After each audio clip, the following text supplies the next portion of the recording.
All right, so this is a pretty critical video just because some blogs and media out there make it sound like it's hard to actually purchase ETFs, to actually buy the indexes, and even make recommendations that it's not worth it unless you have a lot of money to invest, primarily because of the trading fees.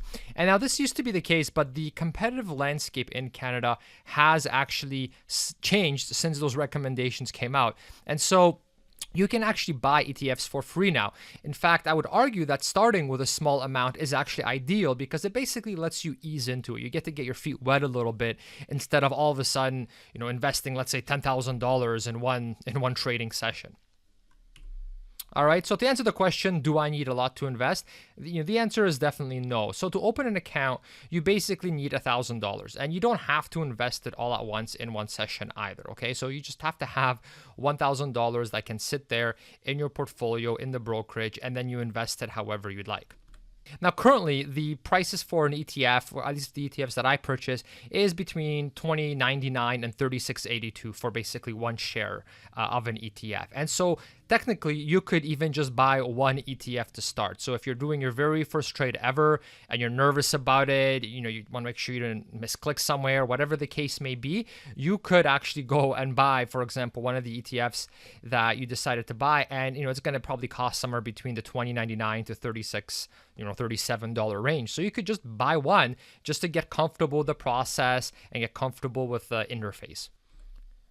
All right, now the big question then is, well, what about transaction fees? And then the answer there is you can buy the ETFs for free, for basically as long as you're using the right discount broker. So there's currently, at the time of this recording, there's one that lets you purchase ETFs for free. And so because of that, you are able to basically buy even one ETF if you wanted to, or buy in really, really small amounts. All right, so a lot of the other brokers out there, if you go and you sign up with them, generally what you'll see right now is you'll see them charge about $10 per trade. And some of them will do things like they'll say, well, when you sign up with them, you'll get, 50 trades free, or, something like that, some promotion like that, where you get X amount of trades for free, but then after that, you're paying $10 per trade. So the discount broker that I use, and I'll go into this in a lot more detail later, they basically let you purchase the ETFs for free.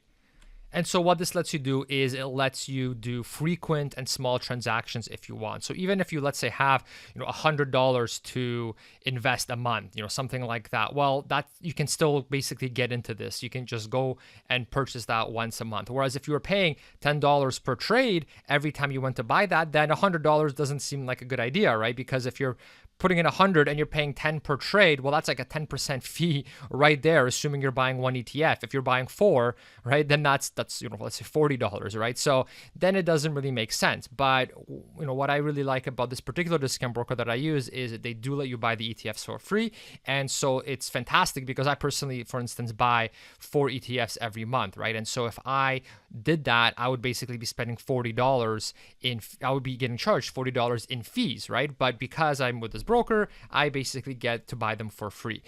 All right, so I just really wanted to bring that up because I have gotten some questions in the past saying, okay, I'm interested in ETFs, I'd like to do index investing, but I read, at this or this place that I shouldn't be doing it if I'm just doing lots of little transactions, right? And so this is where I say, well, maybe in the past that was the case when you were forced to pay the $10 per trade, but that is no longer the case anymore, right? So whether you are, or investing a lot, like something that I do, or whether you're just getting started and you just have a little bit that you can invest every month, either way, this does actually work for you.